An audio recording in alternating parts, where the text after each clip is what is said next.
पूरे महाभारत में अर्जुन भी उन कैरेक्टर्स में से एक है जो मुझे पर्सनली बहुत ज्यादा पसंद है। वैसे बाकी भी बहुत सारे कैरेक्टर्स हैं जो मुझे पसंद है, लेकिन अर्जुन भी उनमें से एक है। ठीक है, बहुत लोगों को लगता है कि भैया अर्जुन वीक हैं, या फिर उनके साथ कृष्ण थे इसलिए वो जीत गए, या फिर ये हो गया वो हो गया, इनके अस्त्र छीन लिए, कर्ण का ये कवच और कुंडल छीन लिया। लेकिन कोई उस स्टोरी को समझने की कोशिश नहीं करता है कि भैया महाभारत क्या क्या सिखा रहा है हमें। महाभारत की एक बड़ी कमाल की स्टोरी है, वो सुनने से पहले मैं आपको ये दिखाता हूं। देखो, अर्जुन वॉन अगेंस्ट लस्ट, अपने काम पे काबू पा लिया, तब वॉन द वॉर।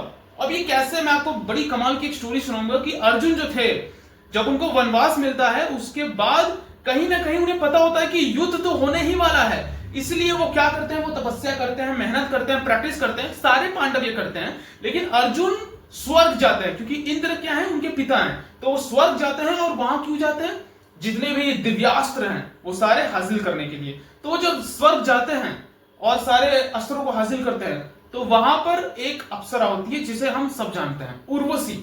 अब उर्वशी जो है उसे अर्जुन मोहित कर लेता है। ठीक है, अर्जुन मतलब जानबूझ के नहीं करते अर्जुन, बट उर्वशी हो जाती है मोहित अर्जुन को देख के, क्योंकि अर्जुन एक्चुअली में बहुत ज्यादा स्ट्रांग थे और दिखने में भी बहुत अच्छे थे।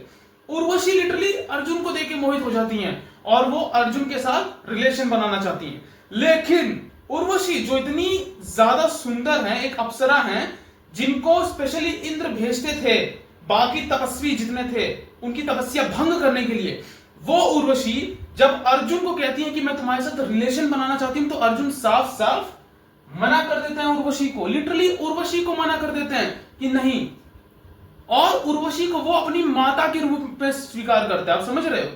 तो अर्जुन ने वो क्यों किया और ये सब क्यों हुआ था? अब आप लोग बोलोगे कि यार अर्जुन ठीक है, अट्रैक्टिव थे, ये हो गया वो हो गया इसलिए कर दिया। ऐसा कुछ नहीं है। यूनिवर्स में हर चीज किसी ना किसी कारण के कारण होता है। ठीक है, अगर मैं लिख के दे सकता हूं, जहां कहो मैं लिख के दे दूं, अगर अर्जुन उस दिन वहां स्वर्ग में उर्वशी को रिजेक्ट नहीं करते, उर्वशी को अपनी मां नहीं मानते, उर्वशी के साथ रिलेशन अगर गलती से बना लेते, तो अर्जुन आज इतने महान नहीं होते, अर्जुन का इतना महान नाम नहीं होता। और ये तो पक्की बात है कि फिर भी पांडव ही जीतते, क्योंकि माधव हमारे कान्हा खुद उनके साथ थे। लेकिन जो इतनी महानता अर्जुन की होती है वो नहीं होती। ठीक है, तो अपने लिए, अपनी स्ट्रेंथ के लिए, अपनी महानता के लिए, अपने लक्ष्य को हासिल करने के लिए अर्जुन को लस्ट का त्याग करना था। उसको अपने ऊपर, अपने वासनाओं पे, अपनी इच्छाओं पे काबू रखना था। उसको वो वॉर, जो ये मेन महाभारत का वॉर था, वो जीतने से पहले उसे ये लस्ट जीतना जरूरी था। जो ये मोह है उससे बाहर आना था, और वो अर्जुन ने किया, भरपूर किया। तब जाके उन्होंने इतनी ज्यादा वो इज्जत प्राप्त की है।